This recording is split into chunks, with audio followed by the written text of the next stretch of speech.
The moment that you begin to blame your wife for your situation, for you being overweight and obese, for you being stressed out of your mind when you come home because your stress levels are all over the place because you're carrying around all this extra weight. The moment that you begin to blame your wife because maybe she talks more than you want to, or maybe you have issues with the in-laws, or you don't feel as though she supports you, or you feel as though her cooking is making things more challenging or more difficult than they need to be. The moment that you begin to point fingers at her and blame her is the moment that you take away your power and your control and your ability to do anything about your situation at all.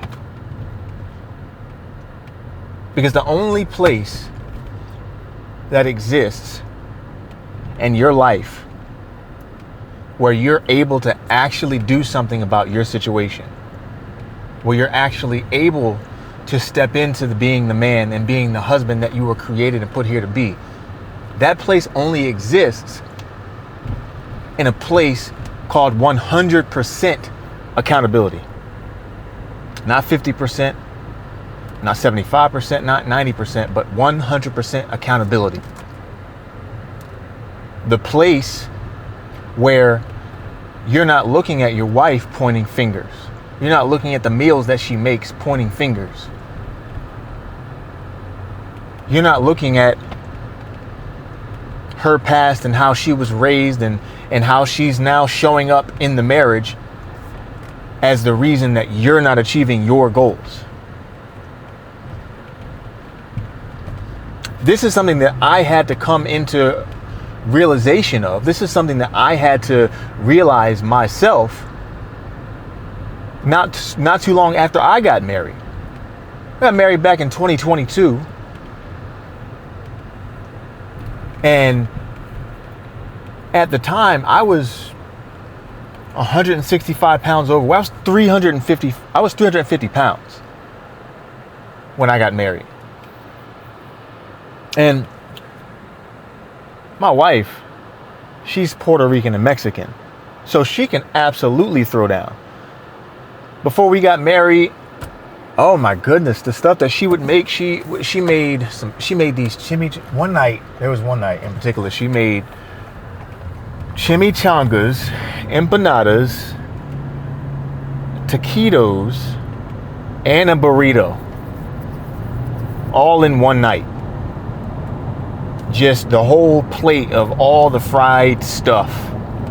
She can throw down. Like it was pretty ridiculous. I remember that night like it was yesterday, and I'm sure I put out of my mind the stomach ache that I had afterwards. But yeah, I'm talking fried foods. She can make BLTs. Like we used to have beef bacon BLTs because we're Adventists. Beef bacon BLTs, and she would fry up the BLTs in like a good, maybe a quarter of a stick of butter on each side. And then, because I wanted to test it out, because I think at the time people were frying, instead of using butter to fry up and toast their bread, they were using mayonnaise. So she'd put mayonnaise on one sandwich, butter on the other. Sometimes she would put cheese on the BLT, mayonnaise inside of it. Case in point, my wife can cook. And after we got married,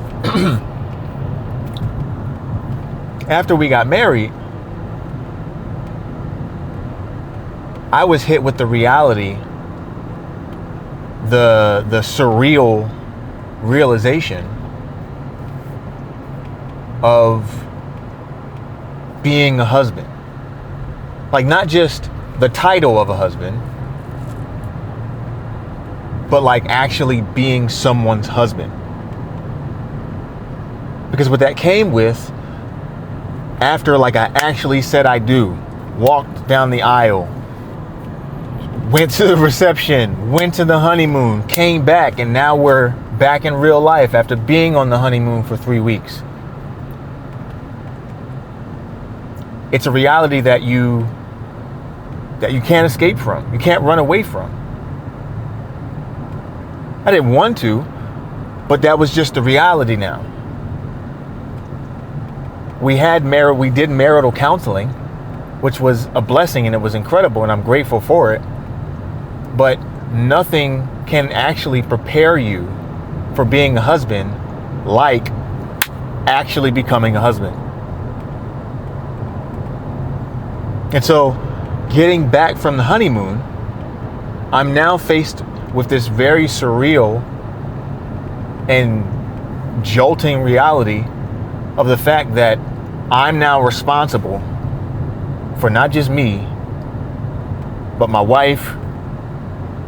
We want to have 5 to 10 kids. So when we start having kids, I'm responsible for them, and not just their food and drink and clothes and shelter and all, not just the basic human necessities. No, I'm responsible for how they, like, the character that they shape as little human beings growing up into functional adults in society.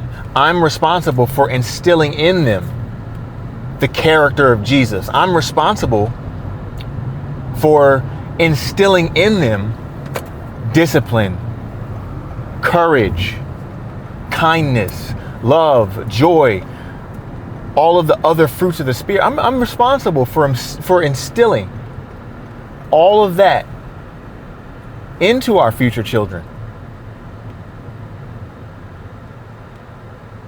And I'm responsible for setting that example and creating that foundation in my home. All of that was made very clear to me when we got back to from our honeymoon. And so it was that jolting reality that snapped me out of, oh snaps. It snapped me out of what I had been in for years, which was just eat everything, whatever, don't care. I was an Uber driver for 8 years, and I made really good money, sometimes $3,000, sometimes $4,000 a week. And so, whatever, just work yourself into the ground, make whatever quick monies, eat whatever, doesn't matter. Live like the future doesn't matter.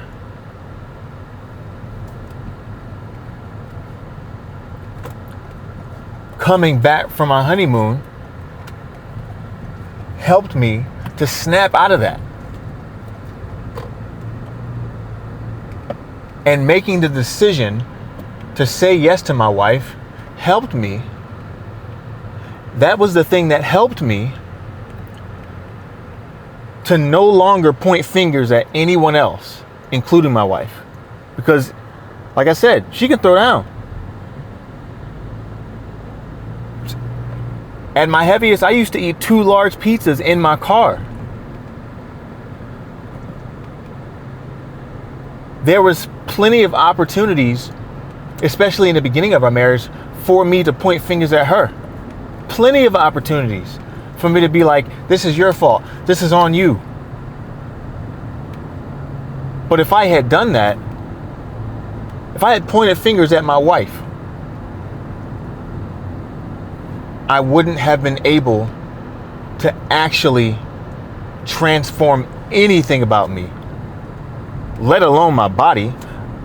I wouldn't have been able to transform my body, because then I wouldn't have been able to transform my mind, the way I thought.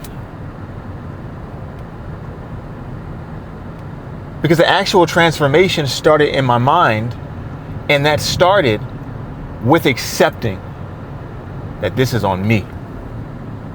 100% on me. It's not on her. My life is not in her hands. My decisions are not hers. The bad, poor decisions that I made, those are mine.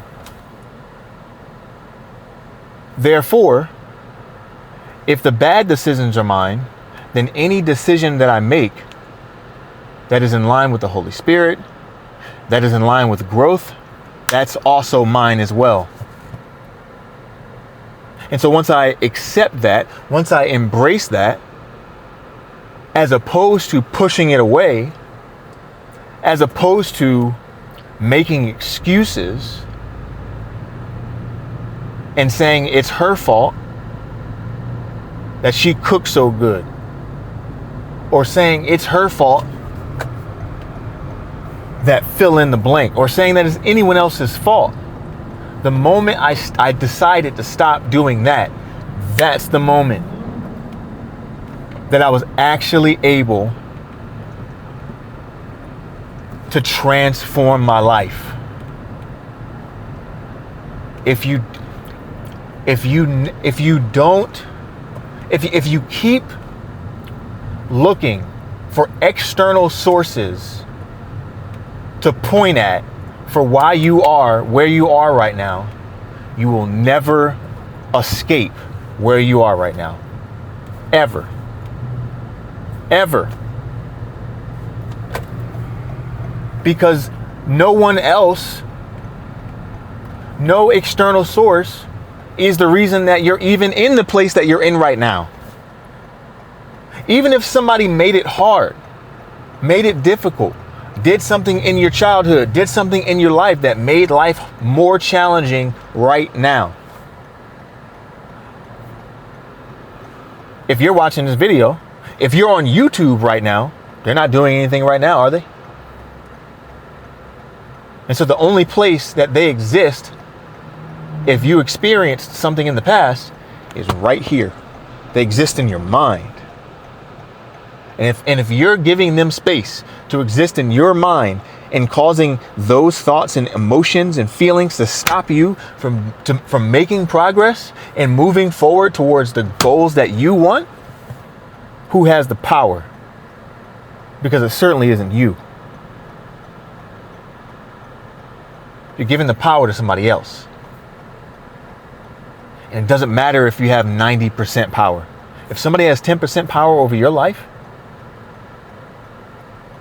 if somebody has 10% control, any amount of control over your decisions in your life, they're the ones in the driver's seat. Not you. And that's the only way that you're actually going to transform your life, is when you take 100% accountability. You can call it extreme accountability, full accountability, 100%. It doesn't matter what you call it. You need, there's no other way that you are going to go down the path of actually transforming your life, actually achieving the dream physique that you want, actually showing up and becoming the man and the husband that God placed you here to become. There's no other way to do that outside of taking 100% accountability for you. This is what it means when people say there's no one coming to save you. There's no one coming to save you because in reality, even when you attach the responsibility onto someone else, an external source, they still can't save you. So you're spending all this energy, you're spending all this time saying it's your wife's fault or someone else's fault or someone from your childhood's fault. And even if they were like, yeah, I got you, bro, I'm going to be your superhero, I'm going to save you, they still couldn't save you. They still wouldn't be able to save you. So you got wasted time, wasted energy, and you've gone nowhere except gotten worse. The only path to reach your goals, to reach where you actually want to go, to accomplish your dream life, your dream anything, your physique, marriage, fatherhood, the only path to actually do this, to actually achieve this, is 100% accountability. And until you do that, you will stay stuck.